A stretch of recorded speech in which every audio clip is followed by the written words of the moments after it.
और इसीलिए उन्होंने राजा साहब की हवेली खरीद ली। मालूम है बड़े आदमी का घर कैसे पहचाना जाता है? जब उसके घर में पार्टी हो और गाड़ियों की लंबी लाइन लगी हो।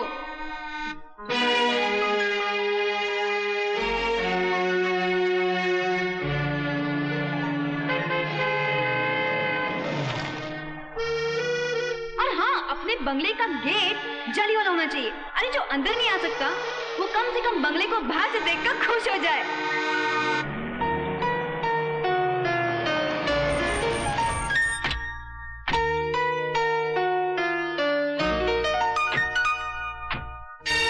पोर्च में गाड़ी रुकने के बाद जब शोफर दरवाजा खोले तो लगना चाहिए कि पार्टी सॉलिड है। आओ पूजा। हाँ? चले?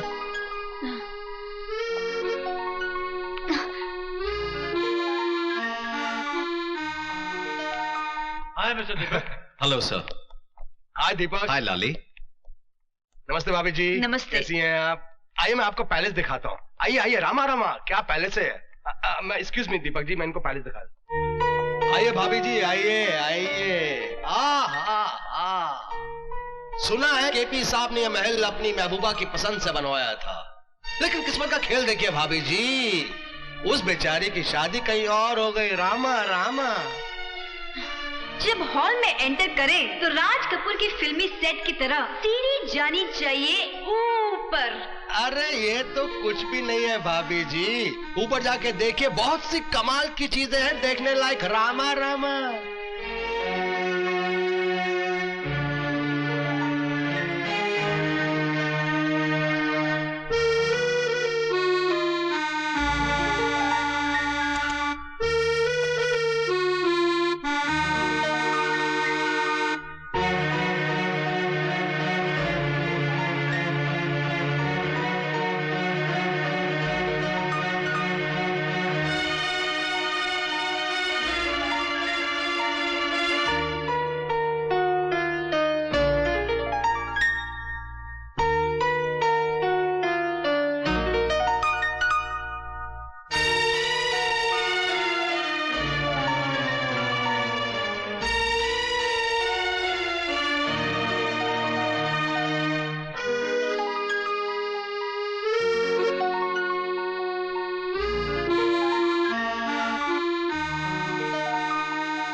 ताज के नीचे तो सिर्फ मुमताज है, लेकिन इस शीश महल में कई राज दफन है पूजा जी।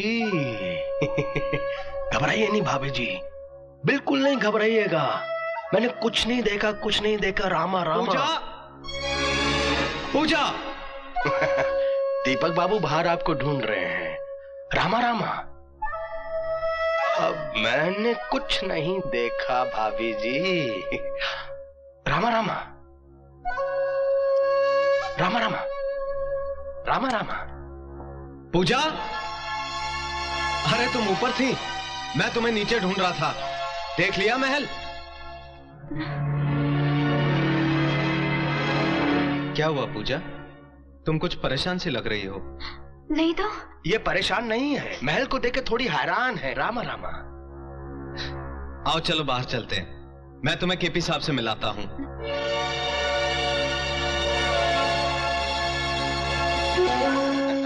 रामा रामा। सर, आप जियो हजारों साल, हर साल के दिन हो 50,000। मुझको लंबी उम्र की दुआ न दो, जितनी गुजरी नागवार गुजरी है। मुझे इस बात की खुशी नहीं है कि आज मेरा जन्मदिन है, बल्कि इस बात की खुशी है कि मेरी गम भरी जिंदगी का चलो एक और साल कम तो हुआ। जिंदगी की उम्र इनके दुश्मनों की कम हो। मैं तो कहता हूं भाइयों, इस महफिल की उम्र भी इनको लग जाए। क्यों रामा रामा?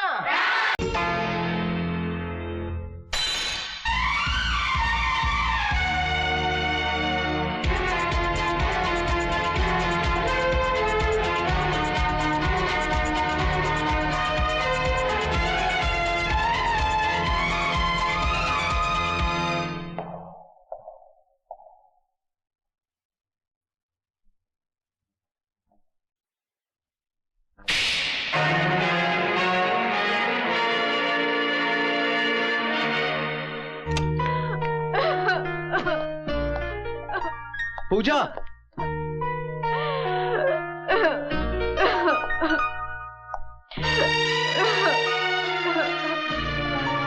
ए पूजा, अरे पगली, इसमें तेरा क्या कसूर था? तू क्यों रो रही? मैं जानता हूं पूजा कि तुम मुझसे बहुत प्यार करती हो और मेरे सिवा कोई तुम्हारे ख्याल में भी नहीं आ सकता। मैं तो सोच भी नहीं सकता था कि जिस आदमी को कल तक मैं एक देवता समझता था वो इतनी गिरी हुई हरकत कर सकता है। मैं उसे कभी माफ नहीं करूंगा। मैं आज ही उसकी नौकरी छोड़ दूंगा, लौटा दूंगा उसकी दी हुई बंगले और गाड़ी की चाबियां। किसी शैतान की दी हुई सौगात से किसी इंसान की दी हुई खैरात ज्यादा अच्छी है। कल रात को जो कुछ भी हुआ, मास्टर, मुझे इस बात का बहुत अफसोस। समझ में नहीं आता मैं क्या करूं। एक काम करो, तुम जाके उससे माफी मांगो। माफी? हाँ। अगर तुमने उससे माफी मांगी तो उसकी नजरों में तुम्हारा कद और ऊंचा हो जाएगा। लेकिन क्या वो मुझे माफ करेगी? क्यों नहीं करेगी? सिर्फ तुमने उससे प्यार नहीं किया था, उसने भी कभी तुमसे प्यार किया था। वो तुम्हारी भावनाओं को जरूर समझेगी।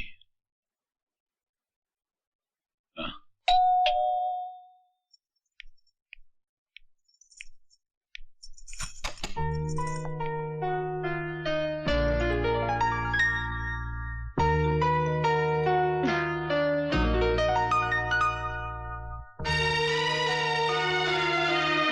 कल रात जो कुछ भी हुआ मैं उसके लिए बहुत शर्मिंदा हूं।